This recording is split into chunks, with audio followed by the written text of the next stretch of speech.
Pickpocketing in Europe has evolved way beyond just grabbing wallets out of back pockets. Now they're using psychological tricks and elaborate scams that can catch even the most experienced of travelers off guard. In this video, I'll show you how to recognize the sneaky tricks that thieves are using in different tourist hotspots. Then I'll show you how to outsmart them, including some bad advice that I think is completely overrated.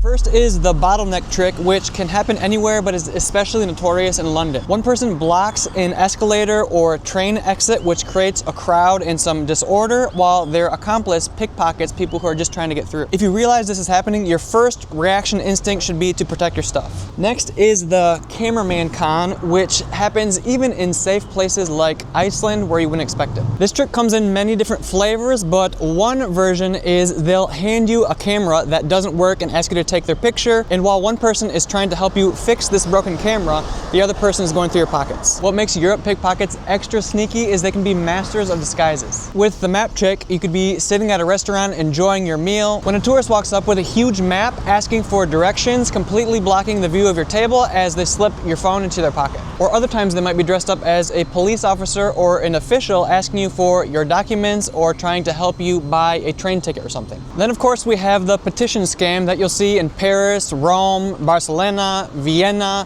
and basically any major European city. Groups of people approach you with clipboards asking you to sign some sort of petition for a charity or a cause. And while you're distracted, someone's slipping their sticky fingers into your bags. And worst of all, now they have your signature for fraud. In Barcelona and many other cities, you've got La Mancha, or the stain technique, where someone spills a drink on you or some ice cream or something that looks like bird poop. Then that person or their accomplice rushes in to help you clean it off while they clean out your pockets. There's a bunch more tricks and scams to look out for, like the crush and grab and the tour van trick and the scooter snatch. So I recommend grabbing my free cheat sheet that I made down in the description that covers all of these so that you can be familiar with them and know what to look out for. Because now I want to get into how to make your stuff so annoying to steal that thieves will just give up and move on to easier targets. Let's say you're soaking on the sun in a beach in Barcelona and you want to go take a dip. By the way, this obviously isn't Barcelona, but if you can guess what city I'm in, you are insanely smart and well-traveled, and I left some hints throughout this video. Anyway, to protect your stuff, you gotta get creative. Like hiding your valuables in a water bottle with a secret compartment inside a fake dirty diaper, using one of those waterproof necklaces or pouches so you can take your stuff with you when you go out in the water, or you could even just bury them in a Ziploc bag in the sand, but just don't forget to mark where you buried it. If you're gonna be moving through crowded areas, try to use clothes with zippers. I like Scotty Vest clothes that have tons of hidden pockets, but you don't necessarily have to get fancy or buy anything expensive.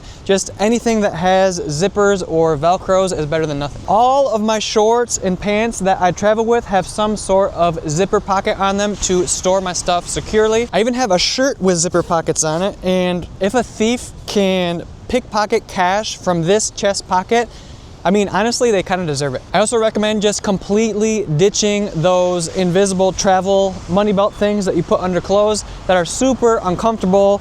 They make you all sweaty, they kind of rub against you on the inside, and also just kind of makes you look like a goon having to lift up your shirt and crane your neck down every time you need to take out money, where a thief can obviously see everything you have in there. Instead, just get yourself a good crossbody bag if you're a stylish person, or a hip belt or fanny pack if you're a more practical person. Is this super stylish?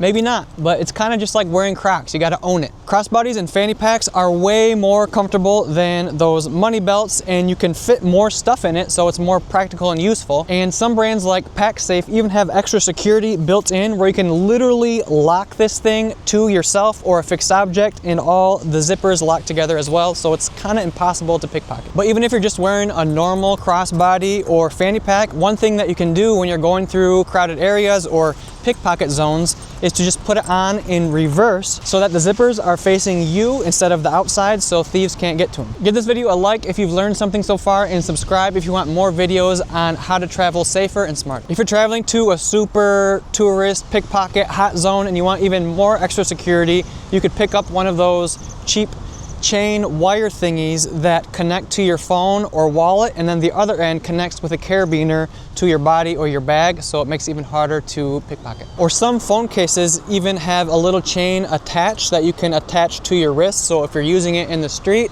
someone can't just run by on a motorbike or running and grab it out of your hands. In my opinion, these things are not being paranoid. They're just little obstacles that make you less appealing to thieves who are looking for those easy targets who drop their guard every time they see something Instagram worthy. It's also smart to be proactive and take a few precautions in case you do get pickpocketed. Before you travel, write down the serial numbers of your expensive electronics so that if something does get stolen, it's easier to prove ownership and it makes any insurance claims that much easier. Also, only take out what you actually need when you go out. Usually that should be one credit card, one ID, and maybe a little bit of cash to cover whatever you plan on buying that day with cash. Then leave your backups locked up or hidden in your accommodation. I also like to load my credit cards into the digital wallet on my phone so that if my physical card gets stolen and I have to report it to my bank, they'll obviously change the credit card numbers, but it automatically gets updated in my digital wallet so I can continue using that card instead of having to wait for them to ship me a new one. It's also smart to add some extra security measures to your phone, like setting up Face ID or passwords to get into specific apps on your phone that are more sensitive, like your email or your notes app that may have passwords or other information in it. Because if thieves can't access your sensitive applications, then they can't do as much damage. Apart from having the right gear and those Plan B precautions, there's also some little habits that you can develop that'll make thieves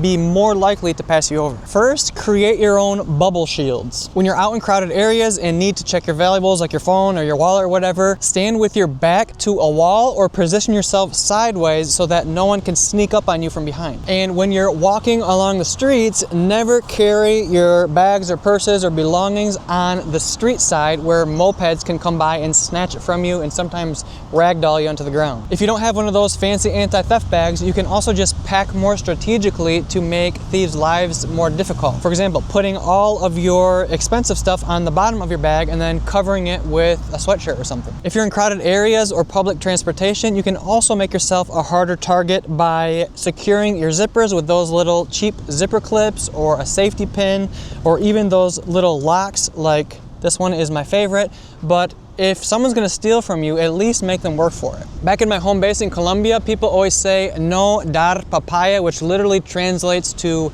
don't give away papaya, but essentially it means don't make yourself an easy target for thieves. Don't leave your valuables on tables, in back pockets, or anywhere easy to reach. Don't pay someone by flashing your huge wad of cash that you just took out of the ATM. Don't dress like you obviously have something worth stealing. Don't walk around distracted, scrolling on your phone or looking at maps or doing anything that makes you less aware of your surroundings, like walking around blasting music through your earbuds or making selfie YouTube videos like I'm doing right now. I mean, obviously use your judgment. Right now there's nobody around me and so I feel pretty safe, but if I were in a hot spot, then maybe I wouldn't be doing this video. Also, I can't tell you how many times I've met other travelers who had their brand new phone stolen at some sort of festival where people are all packed together and there's usually alcohol involved. Whenever I go to events like these, I usually just use my old beat up phone that I don't care if I lose. Or if your heart's set on using your expensive phone or you don't have an old phone, you can pull a little trick and just make your expensive phone look crappy by putting on some duct tape or something like that, or a super ugly case. Thieves want quick, valuable grabs, not old, beat up stuff that's gonna be hard to sell. I'm not saying you should take every single one of these precautions every time you leave your hotel room, but just pick and choose the ones that give you the most peace and the ones that make most sense for your situation. There is some anti-theft advice that I think is pretty overrated though. The first is when people say that you can avoid pickpockets in Europe by not dressing like a tourist. That's just silly. When you're at the Eiffel Tower taking selfies, there's no hiding the fact that you're a tourist. If you want to wear that Hawaiian shirt,